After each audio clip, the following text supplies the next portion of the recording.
Tie básničky a také tie rozprávky a to bolo moje. To naozaj som mala rada už od malička. Spomínam si na to, ako mi moja mama rozprávala rozprávky, ale to neboli rozprávky čítankové alebo z literatúry, ale mama si vymýšľala tie rozprávky a komponovala tam nás, deti, do tých jednotlivých postáv. Takže tak som si hovorila, že toto už asi bol ten zárodok toho divadelného, že sa tak rozdeľovali tie úlohy a toto ma náravne bavilo. Mňa na tom veľmi baví to, že tie deti sú veľmi zvedavé, majú záujem o svet, o dianie v tom svete, o to také možno experimentovanie, o to, že vstúpia na tú takú pôdu neznáma, žasnú, keď sa im niečo podarí a keď človek žasne s nimi, myslím si, že má celkom vyhraté, lebo ja som sa teda po celý čas môjho pôsobenia alebo práce s deťmi uchádzala o ich priazeň. Rešpektovať individualitu každého jedného žiaka, s ktorým som prišla do kontaktu, tak toto je také veľmi dôležité a nechcieť naozaj ich prerobiť napríklad alebo pretvárať na svoj obraz alebo nechcieť im vnúcovať svoju predstavu. Toto je veľmi dôležité, lebo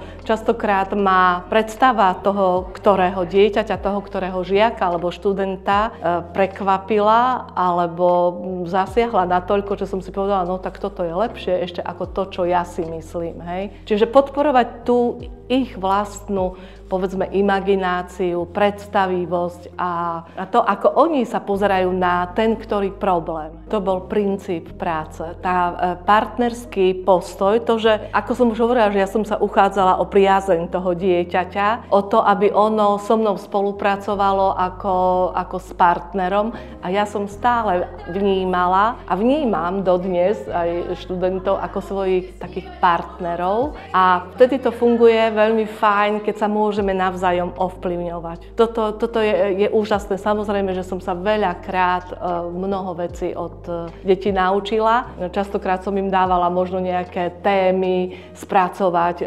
alebo v rámci nejakej improvizácie, etudy. A keď som to vyslovila, tú tému, tak som si hovorila, že no a ty by si čo teraz v tej téme urobila? Akože čo by si ty teraz na tom mieste tých detí urobila? A oni ma stále prekvapili. Čiže deti sú naozaj veľmi tvárne, veľmi tvorivé, je s nimi radosť robiť. Už potom s tými staršími, tam už nastávajú všelijaké pnutia, hej, aby to nevyzeralo to, že idealizujem vzťah učiteľ-žiak. Tam už sú všelijaké pnutia, ale aj v tom pnutí je taký náboj tej tvorivosti.